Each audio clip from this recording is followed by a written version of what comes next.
Thank you so much for your clarity and tools. Yeah. And your life is supposed to be fun. I love that the most. Yeah. So I have this little story. I've been very successful, and this year I decided to take some time. And I've been accused as an overachiever, and I've done very well. However, this year I just let it go. Who would accuse you of being an overachiever?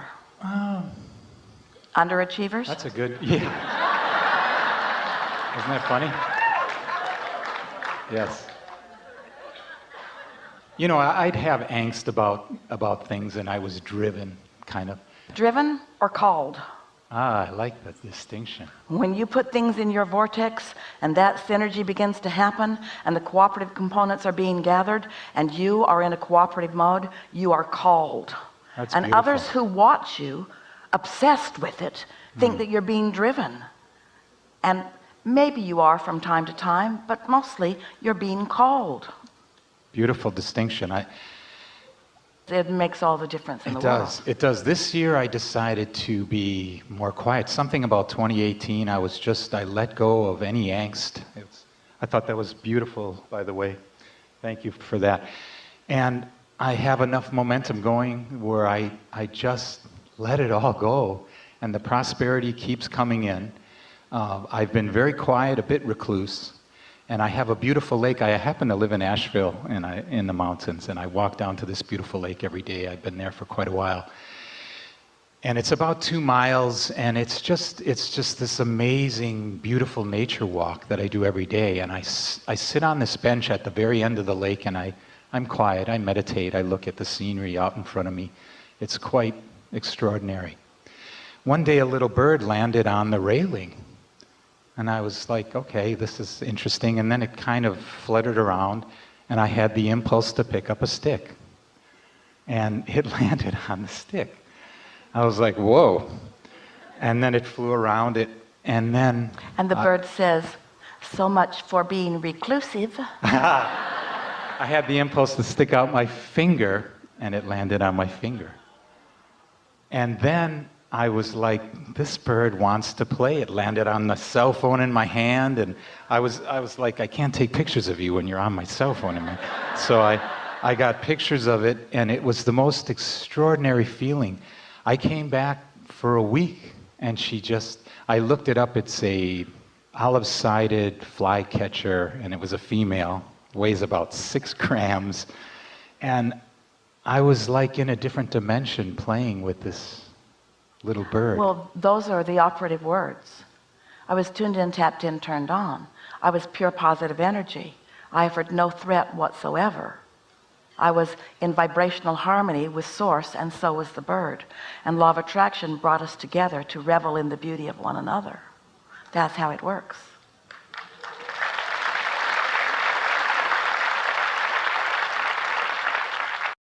I was at Asheville at a seminar with my sweetheart at the time, and there was this young gentleman. He worked for NASCAR. He got up in the hot seat. He wanted a Porsche, and you said, hey, it's in his vibration. He wanted a Ferrari, I think, as well. He was a 27-year-old-ish, beautiful black man, and we got to know him after the seminar, went to lunch and things, and we kept in touch, and he even talked about working for me.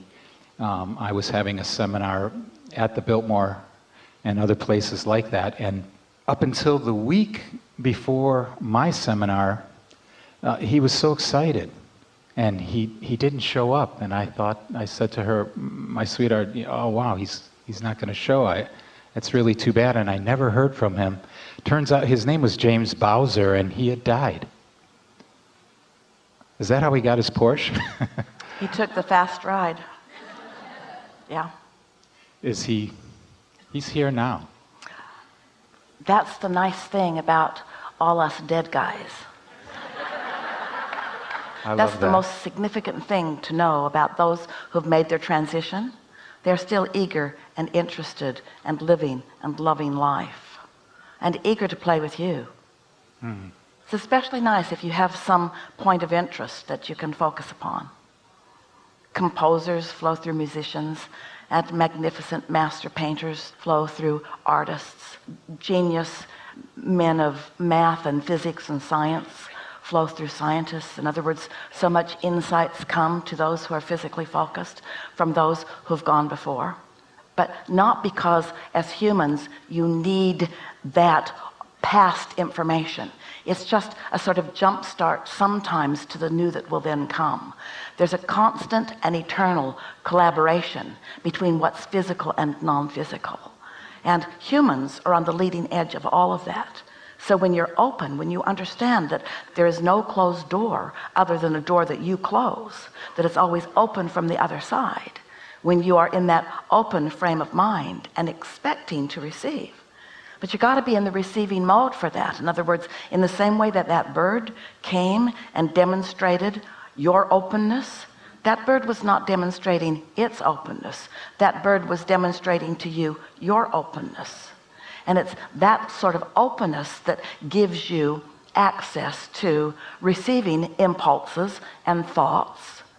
You see, non-physical, well, we'll speak specifically of your inner being. Your inner being knows right where you are in your physical environment, in your physical creation, knows right where you are in relationship to all that you are still asking for that is in the vortex, all that is in the vibrational version of becoming that has not yet manifested where you can see it.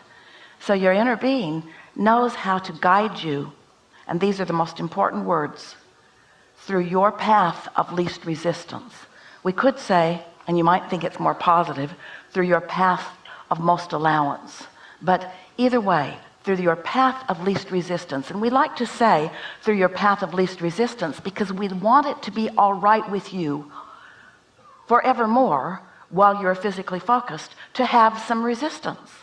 We want you to manage your resistance. We want you to understand your resistance. Some resistance is really helpful. Let's say that you really don't want something to happen. And when you think about it happening, it feels terrible to you. That means you are resistant to the well-being that you want. But let's say that you really want something to happen and you find yourself feeling some resistance, and you recognize that that resistance is holding you back. In other words, you want resistance when you're moving in the direction of what you don't want, don't you? If your car is headed down the hill into the bay, don't you want brakes which cause some resistance? Resistance isn't a bad thing. You just want to be able to manage it. You just want to be in vibrational alignment with who you are mostly. Some resistance is helpful, otherwise you'd all skid off the road. And everything that's true about the physics that you understand is true about everything that we're teaching too.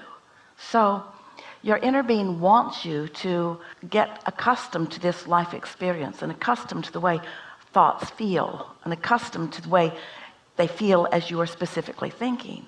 And then before you know it, you'll have a handle on when to really let it go. If you're going 100 miles an hour and you hit a tree, it's a much greater problem than if you're going 5 miles an hour. But it's way more fun to go 100 miles an hour. So the key is to go 100 miles an hour with no resistance. But until you've got that down, go 5 miles an hour.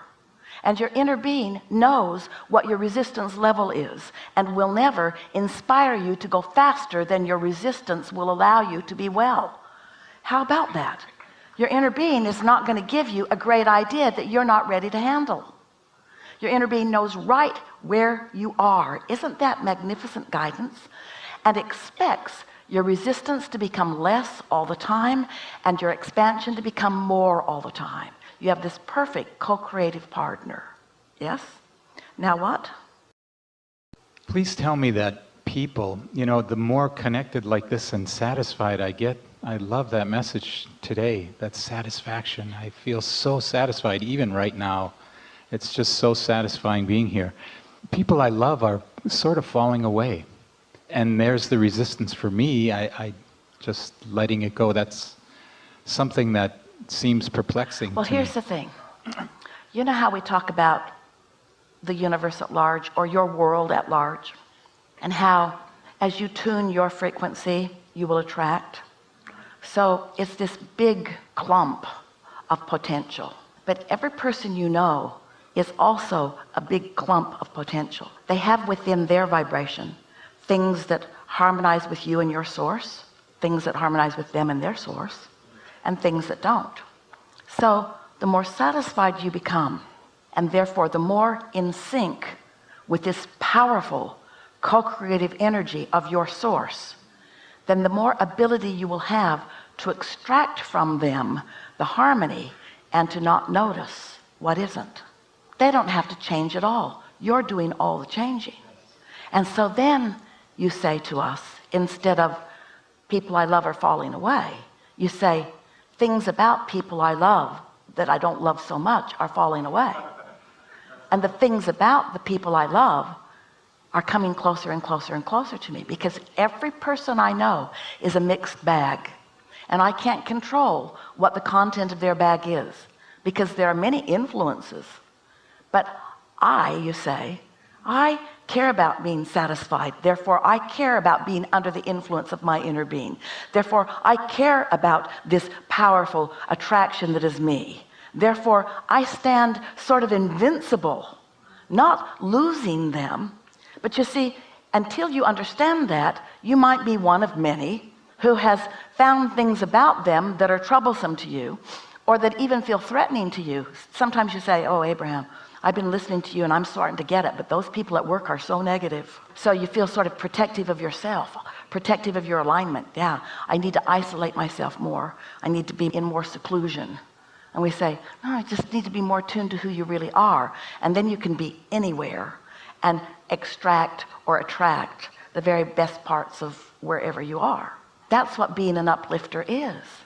It's someone who is chronically tuned to who you are. You know, one who's tuned in like that is more powerful than millions who aren't. The ratio, your point of attraction, when you are in collaboration, vibrational, harmonic collaboration with your inner being, your point of attraction is huge. Esther can't even find words in her vocabulary to define the difference, you see. When that's where you live, then that's what you get from this one and this one and this one and this one and this one and this one and this one, or not. But fewer of them fall away, because you don't let them fall away, because you keep active within you the things about them that you want to keep attracting. A woman said to us one day, she was talking about her son, she was worried about it, and we gave her some words and we encouraged her to just sort of ignore what was going on with him as best she could and focus upon the things that weren't really happening, but that she knew he wanted and that she wanted. And she said, he will feel like I have forsaken him. If I'm not there for him in all of his troubles, he will feel like I've cut him free. And we said, not if you don't cut him free. How could anyone feel cut free when you are holding them as your object of attention and loving them as much as you love life? How could anyone feel cut free when you're making lists of their positive aspects and you are finding harmony with who they really are? How could anyone feel cut free when you and all of the resources of your inner being are focused upon them in a way that uplifts them occasionally to their own inner being? It's only someone who's really lost who is unreachable, you see, and there aren't that many really lost on this planet. Good? So satisfying. Thank you so much. That's the operative word, isn't it? This is a really good time for a segment of refreshment.